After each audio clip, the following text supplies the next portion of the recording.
We got to talk about the new television series that's being promoted. It's called WWE Unreal, and they're going to peel back the curtain for the first time and show us the writers' room and how some of those legends that are now agents, I suppose, or producers communicate the changes and wishes to the talent. So, this is really the first time I think WWE has monetized these sort of backstage scenarios like this. They're not really actively in the podcast game or any of that stuff, sort of revealing how the sausage is made. And I know some people online, like Sean Ross Sapp, are comparing it to almost like a making of a movie, where if you enjoy the movie, then later you might want to see the behind the scenes of how they made it. But I know there's other people who are more traditionalists and they say, this is too much. What do you think about WWE and Unreal, this television idea coming to Netflix this summer? You know, there's a couple of pitches. I could get into the old TNA server, but there was a couple of different show concepts about, we'll call it the behind the scenes of the professional wrestling business. I think it's going to all come down to execution. There's no doubt that it has all the potential in the world, but the execution of it, I think that wrestling is much more of a hybrid form of entertainment that, Conrad, is it Succession? Yeah. No, yeah, Succession. But what was the other? There was another one. When the episode would go off, they would kind of give it an in-depth, scene by scene, the director, and they would talk in little bits and pieces. Was that Succession or was that other show? Anyway, just I like that analogy that, kind of the making of the movie.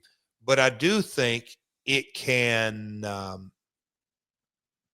take away the mystique of a lot of things that the wrestling fan innately is drawn to. And it's one of those things, why am I a wrestling fan? Oh, I love it. I love this. I love that. But it's very core. There's some magic made, and they may think they want to know the David Copperfield, but when they hear it, it's just not near as compelling. So we'll see. I mean, the verdict, I mean, we got to see. It's far from, I don't want to judge a book until it's executed, but I do think it has the potential to be fantastic, but it also has the potential to really bomb. Let's talk about Monday Night Raw. It was the Monday after Mania. We started with a John Cena promo. Then we see Randy Orton come out and RKO Cena. Considering they're headed to Backlash in St. Louis, this is probably the most logical opponent for John, don't you think? Well, I mean, it's St. Louis. They lined everything up. It's a no-brainer. I think we're beginning to see the Cena victory lap, like truly the victory lap in a lot of ways.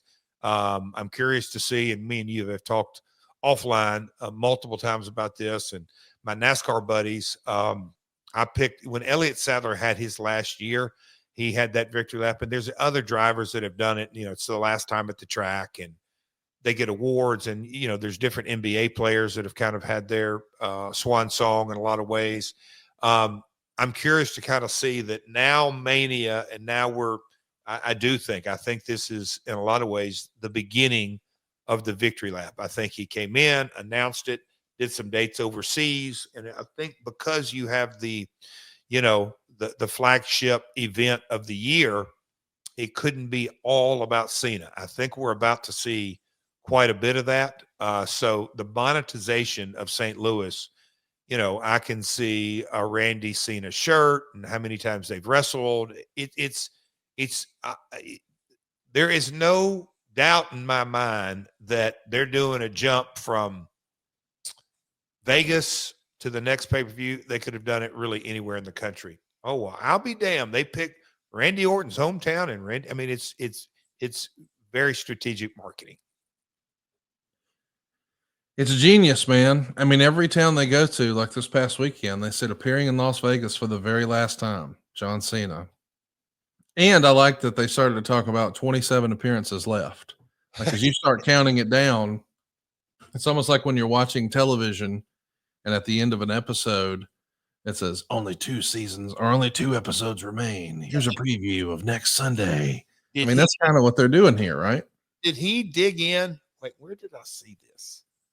Where he talked about he wouldn't take a check from any promoter or anything like that. This is it in December. Oh, well, he said something about it. I felt it. Maybe I did see it on. No. Anyway, he said not matches, dates. Yes. He clarified that. Yes. I love that. Well, I think that's clever too. I do too. Because he says, I don't have to wrestle. I can just come out here and do this. And he doesn't want any gotchas and back. Yeah. It worked.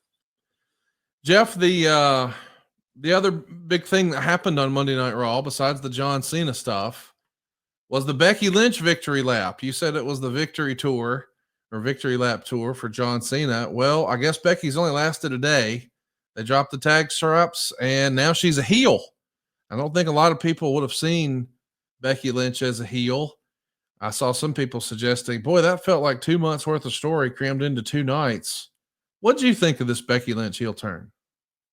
Well, my man Code Dog is the one who gave me the report today. And he lined it up, and I said, now tell me about this. And he just said, hey, here's the he called it a faction. The Heyman faction is Seth, Becky, and Braun. Becky as a heel is going to be very interesting. Yeah. In a lot of ways. And, you know, again, I praised her earlier on her promo skills and in-ring skills and how to get talent over all of this. But in the world we live in today, she's going to be get people over in this role. I would assume. I'm not so sure that's good for her. I may be wrong, and they may have enough female talent to feed her. I don't know. The Heyman dynamic with all of it, I'm going to go back to what I said on Saturday night. He's something, man. Look at the pieces of the puzzle, the chess pieces that he has on the table now. They're all heat magnets, and he will elevate all three of them in a good way. I'm curious to see. It's been a while since he's had a group, if you will, and I get the Bloodline was somewhat of a group, and it was. I just think that head of the table and Roman champ, and that was the centerpiece, if you will, was Roman. So there were other supporting cast around him. In this, like Becky's a lead, Seth is a lead, and I think you're going to try to make. I don't think Braun, in their vision, I don't think Braun's going to take a back seat.